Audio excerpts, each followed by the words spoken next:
Welcome વિદ્યાર્થી મિત્રો, ફરી પાછા વિડીયો નંબર 24ની અંદર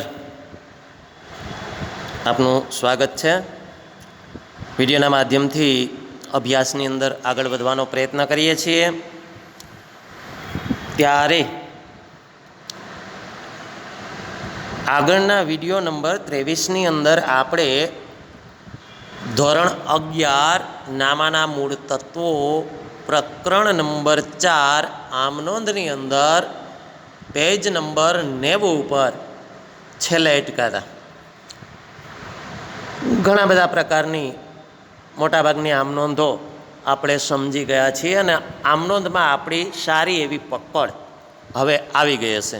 એટલે કે આપણી સમજણ આમનોંધની પાકી થઈ ગઈ છે. ટૂંકમાં આમનોંધને ફરી પાછું રિફર કરી લઉં તો પ્રકરણ 2નું જે મટીરિયલ અથવા તો સમજૂતી છે આપણી પાસે હોવી જોઈએ. આમ તો નામું છે ને ક્યાંય અધકચરું વચ્ચેથી લઈ જ ન શકાય. પારિભાષિક શબ્દોથી લઈને જેટલું શીખતા જઈએ એ બધી સાંકળ સાથે જ ચાલી આવે અને ત્યારે જ આપણે નામાની અંદર પરફેક્ટ નોંધ કરી શકીએ. બીજી બધી બાબતો ઠીક છે, વાર્ષિક હિસાબોને એ પછીની વાત છે, પણ આમનોંધ અથવા પેટાનોંધ સુધી પહોંચવા માટે આગળના પ્રકરણ તૈયાર હોવા જોઈએ. એટલે કે એના પારિભાષિક શબ્દો, વ્યાખ્યાઓ પ્રકરણ 2ની અંદર આપણે શીખી ગયા. તે નામાના નિયમો 3 નિયમો છે અને ખાતાના પ્રકારો છે. બહુ અઘરી વસ્તુય નથી ને બહુ જાજી વસ્તુય નથી, છતાં એની પરફેક્ટ પાયાની સમજણ છે એ આપણી અંદર હોવી જોઈએ અને તો પછી આપણી આમનોંધ અથવા પેટાનોંધ પરફેક્ટ થઈ શકે. આપણે અત્યારે આમનોંધની વાત કરીએ છીએ અને આમનોંધ મેં તમને અગાઉ પણ કીધું છે કે આમનોંધ પરફેક્ટ સમજાઈ જાય તો આપણું 80% નામું પૂરું. પેટાનોંધ પણ પૂરી થઈ ગઈ એમ સમજી લે, કારણ કે આમનોંધ ઉપરથી જ પેટાનોંધ સમજાઈ જશે. ખાલી 5 મિનિટની સમજણ આપણે મેળવવી પડે એટલે પછીની દરેક પેટાનોંધ આપણને ખબર પડે. પણ જ્યારે એ ચેપ્ટરની અંદર જશું ત્યારે એની ચર્ચા કરશું. અત્યારે આમનોંધ વ્યવસ્થિત કરી લઈએ. આમનોંધની અંદર પણ આપણે મોટાભાગની વ્યક્તિને લગતા ખાતાઓ, માલ મિલકતને લગતા ખાતાઓ, ખર્ચ અથવા નુકસાન અને ઉપજને લગતા ખાતાઓ અને એના વ્યવહારોની આમનોંધો ઘણી બધી આપણે સમજી છે અને ઉદાહરણ સાથે કરેલી છે. હવે એક બાબત, જીએસટી જે આપણું આખું એક પ્રકરણ છે, પ્રકરણ નંબર 3, એની થિયરિકલ એટલે કે શાબ્દિક અર્થ પરિચય મેળવી લીધો છે કે જીએસટી શું છે, ક્યારે લાગુ પડ્યું, એના લક્ષણો શું, એના ફાયદા અને મર્યાદા શું, આ ઘણી બધી માહિતી આપણે મેળવી છે. પણ હવે એને આંકડાકીય રીતે હિસાબોમાં એની નોંધ કેવી રીતે કરશું એ આપણે વિડીયો નંબર 24ની અંદર અત્યારે આગળ વધીએ અને જોઈએ. તો જીએસટીમાં મુખ્ય રીતે તમને ખબર છે 5 જેટલા કાયદાઓ છે. એમાંથી 1 કે 2 કાયદાઓ છે એ તો આપણે માત્ર માહિતી માટે છે. પ્રથમ 3 કાયદા એમાં જીએસટી એમાં 3 મુખ્ય બાબતો છે. એક સીજીએસટી, એક એસજીએસટી. એસજીએસટીના અથવામાં શું હોય છે, યુટીજીએસટી. એ અથવામાં છે એટલે આપણે એને મુખ્ય 3 કહીએ. આમ ગણીએ તો 4. જો એસજીએસટી અને યુટીજીએસટીને અથવામાં રાખીએ, કારણ કે એકસાથે બધા વ્યવહાર તો ન હોય, એક જ વ્યવહાર છે એ કાં યુટીજીએસટીનો હોય ને કાં એસટીજીએસટીનો હોય, એટલે કે કાં રાજ્યની અંદર બનતો હોય ને કાં કેન્દ્ર શાસિત પ્રદેશનો હોય. એટલે સીજીએસટી, એસજીએસટી ઓબ્લિક અથવા તો યુટીજીએસટી અને ત્રીજી બાબત થઈ આઈજીએસટી. આ 3 બાબતો આપણે આંકડાકીય રીતે મહત્ત્વની છે. એમાં આઈજીએસટી લાગુ પડતો હોય તો એક જ કર આવે, આઈજીએસટી સંકલિત વસેક આંતરરાજ્ય માટે કોઈ પણ દેશના એક રાજ્યમાંથી બીજા રાજ્યની અંદર વેપાર કરતો હોય કોઈ વેપારી અથવા ધંધાકીય એકમનો વેપાર થતો હોય તો ત્યાં આઈજીએસટી લાગુ પડે. પણ જો આંતરરાજ્ય એટલે કે એક રાજ્યની અંદર જ કોઈ એકમ વેપાર કરતું હોય, વેપાર એટલે ખરીદીને વેચાણ આવી જાય, બધા જ વ્યવહારો આવે, પરતના ના અંતે ને બધું, એટલે આપણે વેપાર બોલીએ છીએ. તો કોઈ એક રાજ્યની અંદર જ વેપાર થતો હોય તો આંતરરાજ્ય વેપાર કહેવાય. એના માટે 2 વસેક લાગુ પડે છે, સીજીએસટી કેન્દ્રીય વસેક અને એસજીએસટી રાજ્ય વસેક. રેડી? તો એમાં પણ આ 3 વસેક છે એને આપણે 2 રીતે ઓળખીએ છીએ, આવક પૂરતી વસેક અને જાવક પૂરતી વસેક. હવે આ 2 બાબતોને આપણે સમજી લઈએ પહેલાં કે આવક પૂરતી વસેક એટલે શું. તો કે કેને લાગુ પડે? તો કે આવક પૂરતી વસેક છે એ હકીકતમાં કોણ વાપરનાર છે, વસ્તુ કે સેવાનો ઉપયોગ કોણ કરનાર છે, એને માટે એ આવક પૂરતી વસેક ખર્ચ ગણાય. અને જાવક પૂરતી વસેક એટલે કોઈ વેપારી અગાઉ ક્યાંકથી માલની ખરીદી કરી અને કોઈ ગ્રાહકને વેચે છે ત્યારે જાવક પૂરતી વસેક લાગે. કારણ કે જે વેપારી વેપાર કરે છે અને કોઈ ગ્રાહકને માલ વેચે છે તો એ માલ કે સેવાનો ઉપયોગ પોતે નથી કરતો, એ જેને વેચે છે એવું માની લેવાનું છે. ભલે એ પણ એનાથી આગળનાને વેચશે, પણ અહીંયા આ તબક્કે તો એને જેને વેચ્યો છે, જે વેપાર કરે છે એકમ માટે ખરીદનાર સામેનો પક્ષ છે એનો ગ્રાહક ગણાય. એને આપી દીધો છે, પછી ઉપયોગ કરે કે વેચી નાખે. એ જ્યારે અત્યારે માલ જે ખરીદી ગયો છે એ વેચશે તો ફરી પાછો એ પોતે લખશે, ત્યારે એનો ઉપયોગ નહીં ગણે, એટલે એ પોતાનો ખર્ચ નહીં ગણે. પણ અત્યારે જે વેપારી વેપાર કરે છે અને એ જેને માલ કે સેવા પૂરી પાડે એને એ ખર્ચ ભોગવવાનો થાય એવું માનીને એ જાવક પૂરતી વસેકની અંદર લખશે. રેડી? કારણ કે અગાઉ જ્યારે ખરીદી કરી હશે કોઈ વેપારી એકમે, માનો કે માલ વેચાણ કરવા માટે એને ખરીદી કરવી પડે. માનો કે આપણે ધંધાર્થી છીએ, આપણે આપણું નામું આપણા ધંધાનું લખીએ છીએ, તો આપણે માલ વેચતા હોઈએ કે સેવા પૂરી પાડતા હોય તો આપણે પણ ક્યાંકથી એ માલ ખરીદવો પડે વેચવા માટે. ત્યારે આપણે પેલા વ્યક્તિના ગ્રાહક બન્યા અને એને ટેક્સ આપણી પાસેથી લઈ લીધો હોય, કારણ કે એને તો વેચી દીધો, એનો ઉપયોગ કર્યો નથી, એટલે એ આપણી પાસે આવી ગયો. ભલે આપણે વાપરવો નથી, પણ જ્યાં સુધી એ વેચાશે નહીં ત્યાં સુધી આપણી પાસે પડેલો છે, એટલે આપણે એ ટેક્સ ચૂકવી દીધો હોય. જે તે વખતે આપણે એ ટેક્સને ધંધાનો ખર્ચ ગણી લીધો હોય. હવે એ જ વસ્તુ આપણે ફરી પાછી કોકને વેચી દઈએ તો આપણે ચૂકવેલો ટેક્સ છે એ ટેક્સ આપણે ગ્રાહક પાસેથી વસૂલ કરી લેશું, એટલે આપણો એ ટેક્સ રહેતો નથી, એટલે જાવક પૂરતી વસેક થઈ જાય. એટલે અહીંયા જીએસટીના મૂળમાં જ આપણે એ પ્રકરણની અંદર સમજાતા કે છેલ્લો વાપરનાર વર્ગ છે એને એ ટેક્સ ચૂકવવાનો થાય, એનો હકીકત છે. જે ઉપયોગ નથી કરતો એને કંઈ ટેક્સ ભરવાનો ના હોય. એટલે આપણે જ્યારે ખરીદીએ, હવે સમજી લઈએ બરાબર કે માલ અથવા સેવાની આપણે જીએસટી અંગેની હિસાબી અસરો કેવી રીતે ઉધાર કે જમા કરશું. તો હવે સમજીએ કે વસે કે ધંધાનો હોય તો ખર્ચ છે, વસે કે ધંધાનો હોય તો ખર્ચ છે. કેવી રીતે ઉધાર કે જમા થશે? હવે પહેલું સમજીએ. જો ધંધો માલ મિલકત કે સેવાની ખરીદી કરે, ભલે એ પછી વેચવા માટે કરતો હોય, પણ અત્યાર પૂરતું જ્યારે ખરીદી કરે છે ત્યારે તો એ ગ્રાહક જ છે. સામેવાળો પક્ષ એમ માનશે કે એને વાપરવા માટે લીધો જ, જ્યાં સુધી વેચાશે નહીં એ તો આપણી સમજણ છે. જે તે વેપારી એકમ ખરીદે છે એની સમજણ છે કે આ મેં વેચવા માટે લીધો, એ તો વેચાય ત્યારે, ત્યાં સુધી તો એની પાસે જ માલ કે સેવા રહેશે. એટલે જો ધંધો માલ મિલકત કે સેવાની ખરીદી કરે, પછી ભલે તે રોકડેથી હોય કે ઉધારથી, તો આવક પૂરતી વસેક ખાતે ઉધાર થાય ખર્ચ તરીકે. અત્યારે આપણે જ્યાંથી માલ ખરીદીએ છીએ ત્યારે માલની કિંમત ઉપરાંત વસેકની રકમ પણ જો રોકડ વ્યવહાર હોય તો ચૂકવવી પડે, અને જો ઉધારથી માલની ખરીદી કરી હશે તો પણ વસેકની ગણતરી કરીને જેટલી રકમ વસેક અથવા જીએસટીની થાય એટલી આપણે ચૂકવવાની થશે. ઉધાર વ્યવહાર હોય તો ચૂકવવાની થાય, આપણું દેવું બને, એ રીતે નોંધ થઈ જાય. પછી નોંધ કેમ થાય છે આપણને નિયમ પ્રમાણે આવડે છે. દેવું હોય તો જમા થાય, કારણ કે એ પછી જોઈશું આપણે. આમ નોંધ પણ એની બરાબર રીતે વસેકની 4 રીતે માલ અને મિલકતની ખરીદી અને વેચાણની 4 ને 4 8 આમ નોંધ થાય.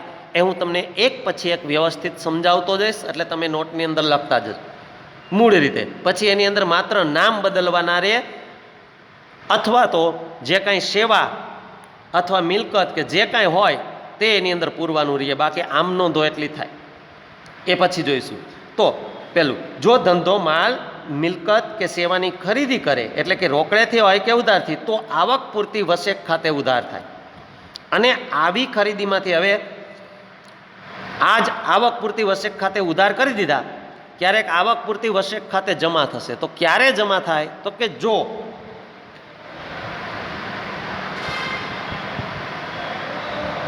આવી ખરીદી એટલે કે અગાઉ કરેલી ખરીદી હોય એમાંથી કંઈ પણ પરત કરવાનું થાય, ત્યારે જે તે ખરીદીના આધારે જેટલા પ્રમાણમાં પરત માલ અથવા સેવાની કિંમત ગણીને જેટલું કાંઈ પરત કરવાનું થતું હોય, પરત થાય તે જ પ્રમાણમાં આવક પૂરતી વસેક ખાતે રકમ જમા થશે.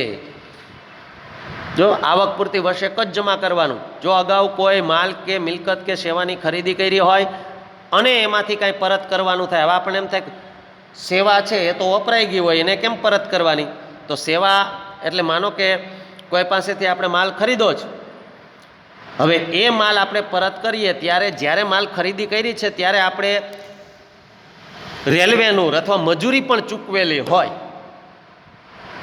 અને એવો માલ પરત કરીએ, કારણ કે એ નુકસાનીવાળો માલ છે, જે તે વેપારીએ આપણને નુકસાનીવાળો માલ અહીંયા મોકલો જ અને પરત કરવાનો થાય, અને એમાંથી આપણે એને કહીએ કે ભાઈ આ માલ તમે નુકસાનીવાળો મોકલો જ, એટલે એનું જેટલું કાંઈ રેલવેનું અથવા મજૂરી થતી હશે એ પણ અમે ચૂકવવાના નથી.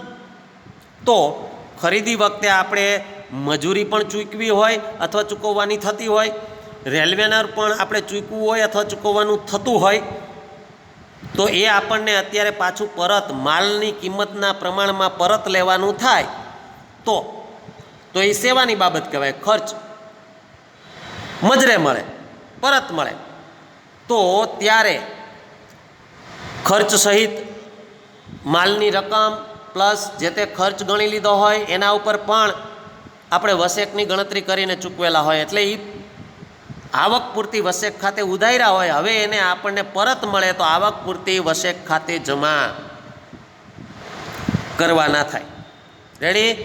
ક્યારે આવક પૂરતી વસેક ખાતે ઉધાર? તો કે માલ મિલકત કે સેવાની ખરીદી વખતે, અને એમાંથી જ જેટલા પ્રમાણમાં માલ મિલકત કે સેવાની કિંમત આપણે પરત કરીએ એ પરતના પ્રમાણમાં વસેકની ગણતરી કરી અને આવક પૂરતી વસેક ખાતે જેટલા રૂપિયા મજરે મળે જમા થાય.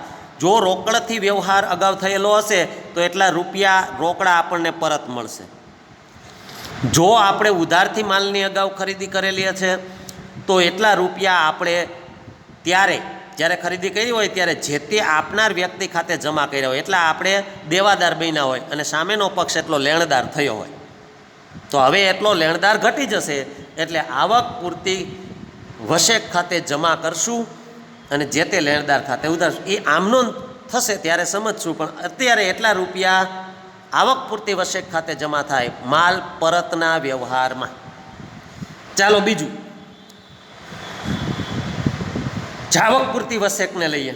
જો ધંધો માલ મિલકત કે સેવાનું વેચાણ કરે તે રોકડેથી હોય કે ઉધારથી, તો જાવક પૂરતી વસેક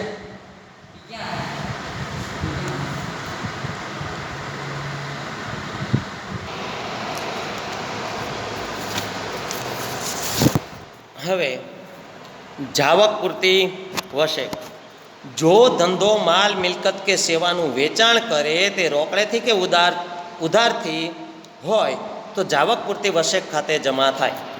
કારણ કે ધંધાર્થી તરીકે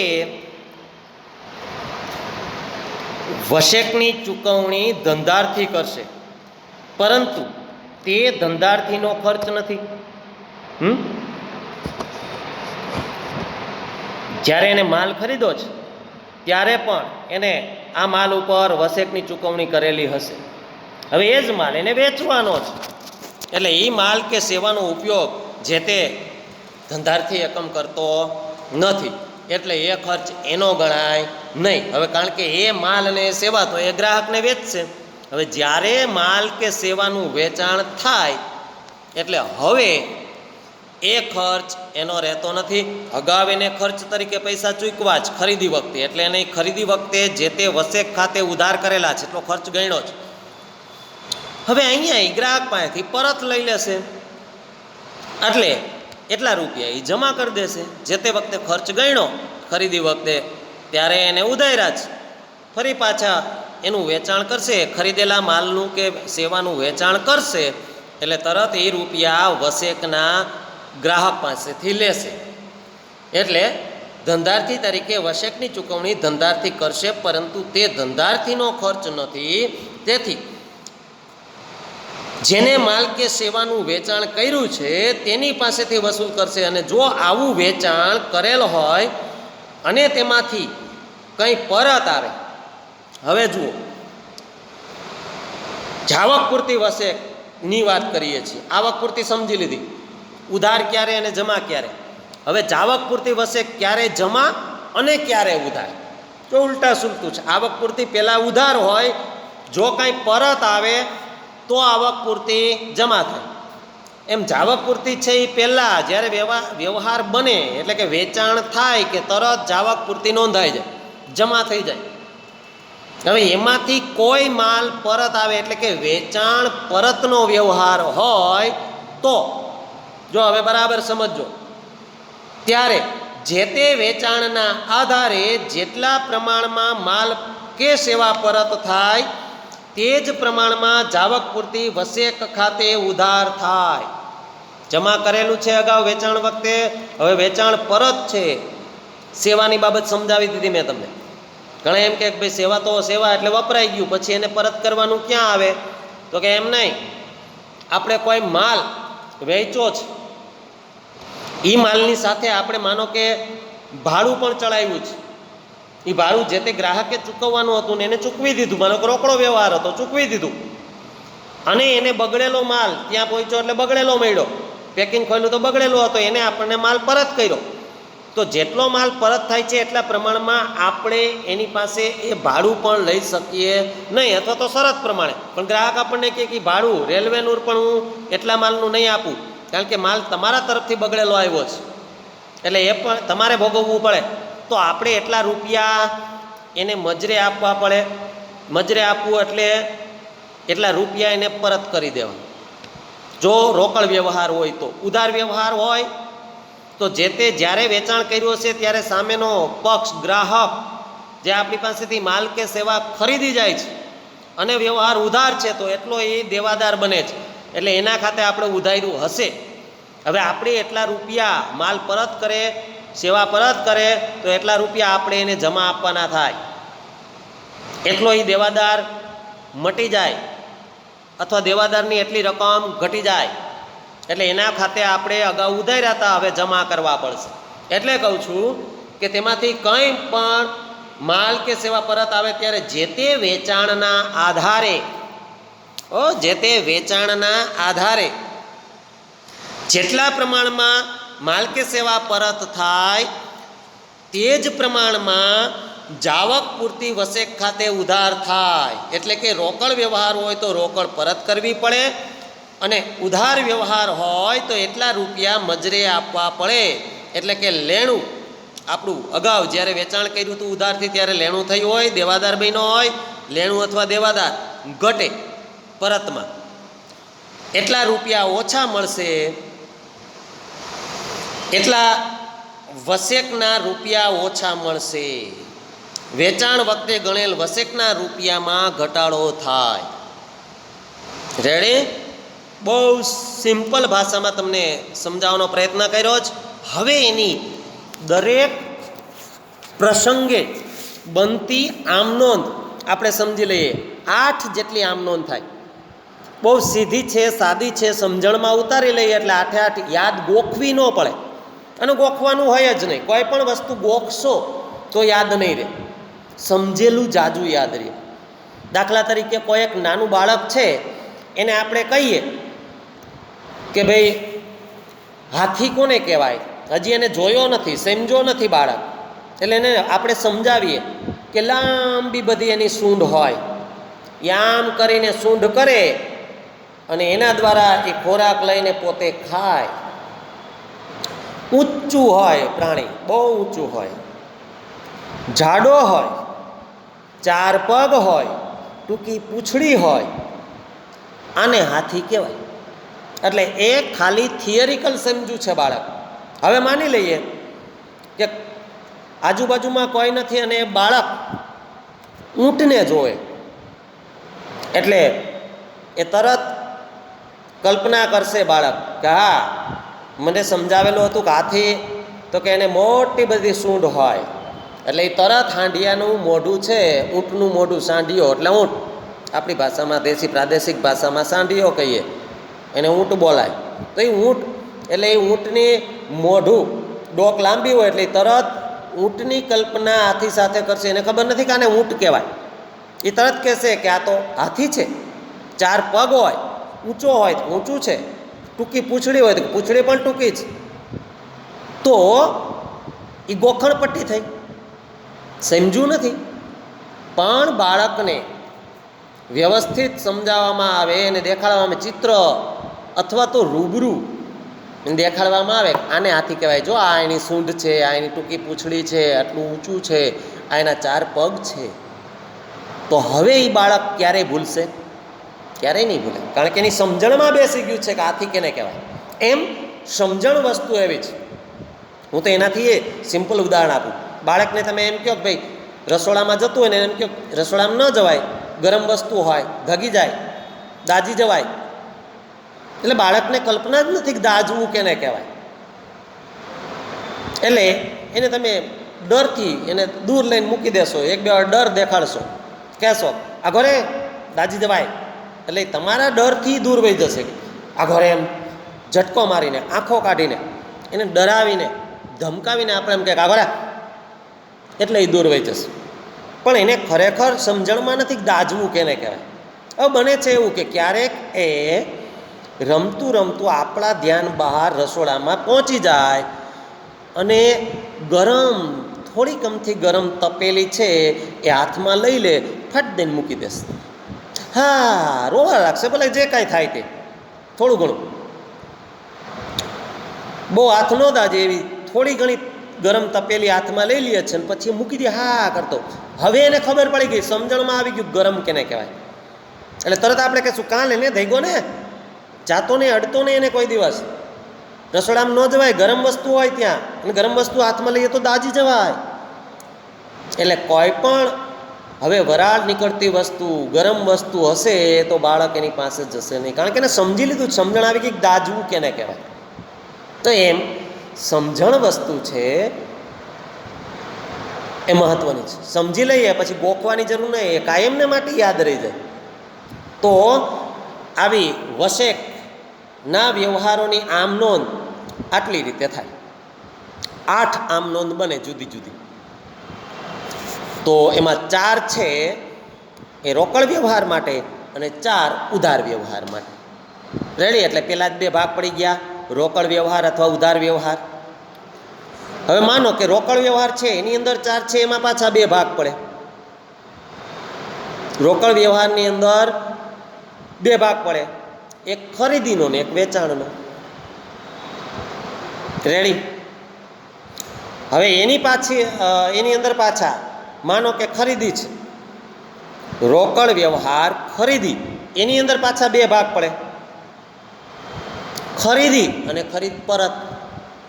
તો આ જ રીતે વેચાણમાં લઈએ અથવા તો ઉધારમાં લઈએ તો ઉધાર વ્યવહાર, ખરીદી અને ખરીદ પરત. તો હવે જોઈએ પહેલેથી એક એક બાબત તમને લેતો જાઉં. હવે ખરીદીને લગતી આમ નોંધો લઈએ.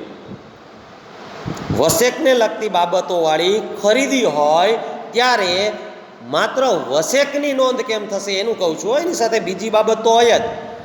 પણ વસેક પૂરતી અસર વસેકની ગણતરી કર્યા પછી, જીએસટીની રકમની ગણતરી કર્યા પછી એ ક્યાં લખાશે? કેવી રીતે લખાશે?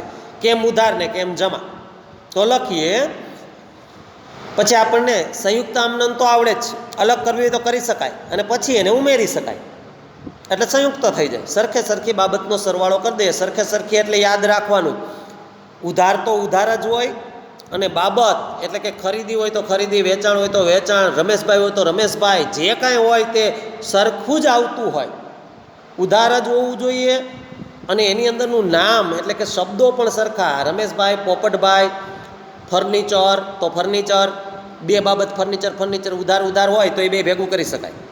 એમ રમેશભાઈ ખાતે ઉધાર, રમેશભાઈ ખાતે ઉધાર, પણ રમેશભાઈ ખાતે ઉધાર ને રમેશભાઈ ખાતે જમા હોય તો ભેગું ન કરી શકાય. આ આપણે સંયુક્ત આમનોંધમાં સમજી ગયા છે.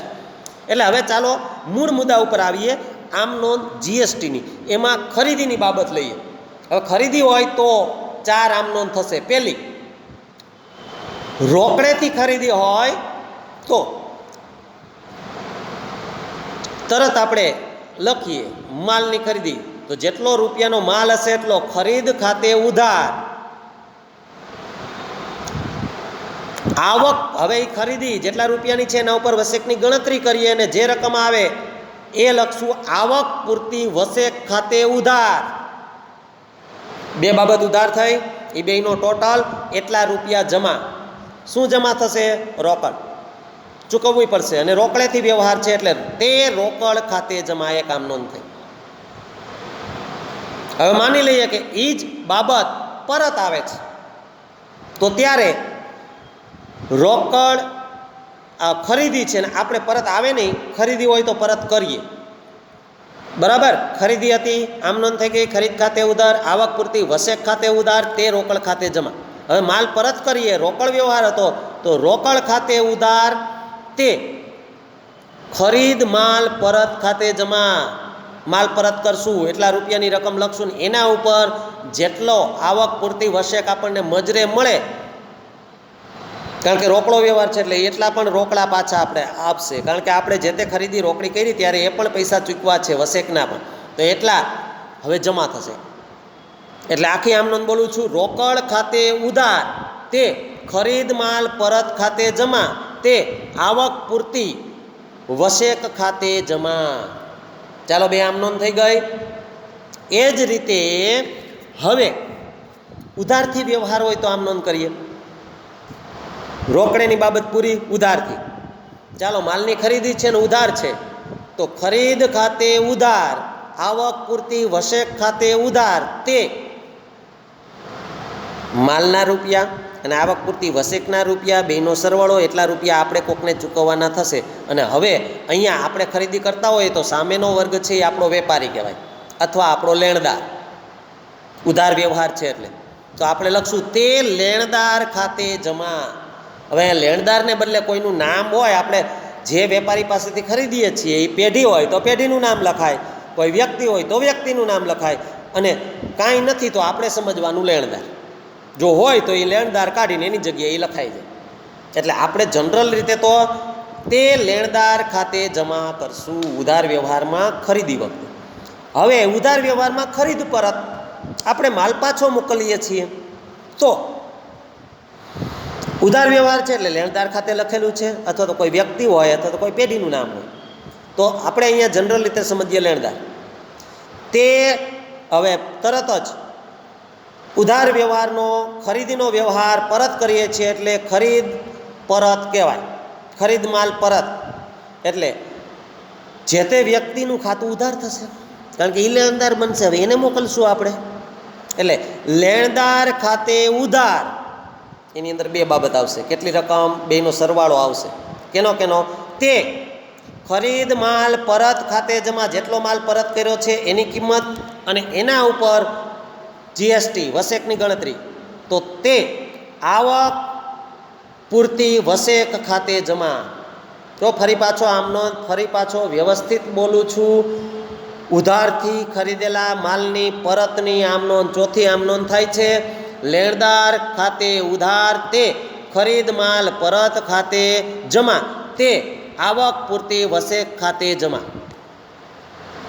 ચાલો, આનાથી તદ્દન વિરુદ્ધની બાબત એટલે વેચાણ. ઓલી આ ખરીદીની બાબત હતી, રોકડેથી ખરીદી અને એ જ માલનું પરત. એવી રીતે ઉધારથી ખરીદી અને એ જ માલનું પરત. આ 4 બાબતો આપણે સમજાય. એવી જ રીતે હવે વેચાણ. વેચાણ હોય તો તરત, જાવક પૂરતી. રેડી? અહીંયા આવક પૂરતી નહીં આવે, 4-4ની અંદર જાવક પૂરતી. હાલો તો પહેલાં રોકડેથી વેચાણ કરીએ ત્યારે વેચાણ કરીએ છીએ, માલ જાય એટલે રોકડ આવે એટલે રોકડ ખાતે ઉધાર. તે 2 બાબત આવશે, એક માલના પૈસા લઈશું અને એક જાવક પૂરતી વસેકના પૈસા લઈશું.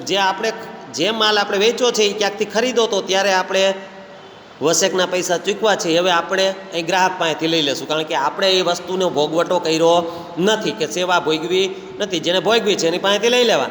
એટલે રોકડ ખાતે ઉધાર 2 વસ્તુ, માલના પૈસા અને વસેકના પૈસા આપણને મળશે. રોકડ વ્યવહાર છે એટલે રોકડ ખાતે ઉધાર તે વેચાણ ખાતે જમા. માલની કિંમત તે જાવક પૂરતી વસેક ખાતે જમા. જેટલું વેચાણ કર્યું છે એના ઉપર વસેકની ગણતરી કરી હોય તે. ચાલો, રોકડ માલનું વેચાણ કર્યું છે એ માલ પરત આવે છે, વેચાણ પરત.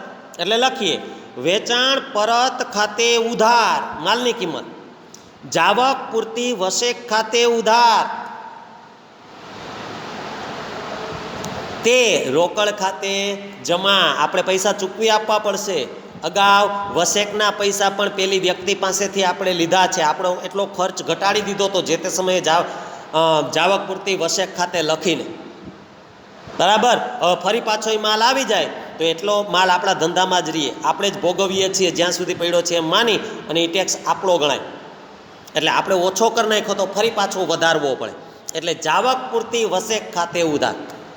ખર્ચ પાછો થઈ ગયો, જ્યારે વેચાણ કર્યું ત્યારે ઘટી ગયો તો ફરી પાછો, એટલે અથવા તો આપણને એ મજરે મળ્યો તો આપણે એટલા રૂપિયા હવે વસેકના ઉધારી દઈએ. એટલે આખી આમ નોંધ પાછી બોલું છું. રોકડ વેચાણ પરતની, વેચાણ પરત ખાતે ઉધાર, જાવક પૂરતી વસેક ખાતે ઉધાર તે રોકડ ખાતે જમા. આપણે રોકડા રૂપિયા ચૂકવી દેવા પડે માલના અને વસેકના. એટલે આપણે મજરે આપ્યા કહેવાય ગ્રાહકને. જેવી રીતે ખરીદ પરતમાં આપણને મજરે મળતા હતા એમ અહીંયા આપણે મજરે આપીએ. મજરે એટલે એને પરત કરી દઈએ. ચાલો, એ જ રીતે 2 આમ નોંધ થઈ ગઈ. વેચાણની અંદર બીજી 2 આમ નોંધ. કેવી? તો કે ઉધાર વેચાણની હોય તો. ઉધાર વેચાણ હોય એટલે સામેનો વ્યક્તિ ગ્રાહક છે એ આપણો દેવાદાર કહેવાય. જો ઉધાર છે વ્યવહાર એટલે એ દેવાદાર બને. એટલે આપણે જનરલ રીતે બોલીએ, કોઈ વ્યક્તિ કે પેઢી હોય તો એનું નામ લખશું, નહીં તો આપણે દેવાદાર લખીએ બોલીએ. નહીં તો એટલે અથવા નથી હો. વ્યવહારની અંદર નામ આપેલું હોય તો એ નામ ખાતે જ ઉધાર થાય, પણ આપણે સમજવા માટે જનરલ દેવાદાર શબ્દ રાખીએ છીએ. કાંઈ ન હોય અને ઉધાર વ્યવહાર હોય તો દેવાદાર શબ્દ આવે, પણ હોય તો દેવાદારની જગ્યાએ એ વ્યક્તિ અથવા પેઢીનું નામ આવી જાય. એટલે ચાલો, ઉધાર વ્યવહાર હોય અને વેચાણ કરીએ ત્યારે દેવાદાર ખાતે ઉધાર તે વેચાણ ખાતે જમા. માલની કિંમત તે જાવક પૂરતી વસેક ખાતે જમા. જેટલો માલ વેચ્યો છે એના ઉપર વસેકની ગણતરીની એટલી રકમ, અને આ બેયનો ટોટલ આપણે દેવાદાર ખાતે ઉધારી દીધો. હવે ઉધાર માલની અંદરથી માલ વેચાણ થયેલો છે એ પરત આવે છે. ઉધાર વેચાણ છે ને પરત આવે ત્યારે તો તરત આપણે લખશું વેચાણ પરત ખાતે ઉધાર, જાવક પૂરતી વસેક ખાતે ઉધાર તે દેવાદાર ખાતે જમા. એટલા દેવાદારો ઘટી જશે. જ્યારે વેચાણ કર્યું ત્યારે દેવાદાર ખાતે નોંધાતા એ જ વ્યક્તિ માલ પરત કરે તો એને દેવાદાર ખાતે ઉધાર હતી એટલી રકમ હવે ઘટાડવી પડે જેટલું પરત છે એટલી. એટલે એટલું દેવાદાર ખાતે જમા. પણ કેટલું? તો કે વેચાણ પરત માલની કિંમત પ્લસ જાવક પૂરતી વસેક, જેટલી ગણતરી વસેકની થાય બેયનો સરવાળો કરીને એટલા રૂપિયા દેવાદાર ખાતે જમા. ચાલો, વેચાણની 4 આમ નોંધ થઈ ગઈ. કઈ કઈ? તો કે વેચાણની અંદર રોકડ વ્યવહારનું વેચાણ હોય અને એનું પરત હોય. એવી જ રીતે ઉધારથી વેચાણ હોય અને પરત હોય. તો 4 બાબત, વસેકની ગણતરી કેમ અને જાવક પૂરતી અથવા આવક પૂરતી કેમ તે તો બરાબર નોટની અંદર નોંધી લેશો. ખરીદી માટેની 4 આમ નોંધ, આવક પૂરતી લખાય. વેચાણ હોય અને વેચાણને લગતી કોઈ બાબત, વેચાણ કે વેચાણ પરત હોય તો જાવક પૂરતી આવે. પછી કેમ ઉધાર ને કેમ જમાય આપણે સમજ્યા છે. ઓકે, હવે આગળ વધીએ. પેજ નંબર 92 ઉપર જુઓ, તમને આપેલું ઉદાહરણ છે એ તમે સમજવાનો પ્રયત્ન કરશો. પેજ નંબર 92 ઉપરનું ઉદાહરણ છે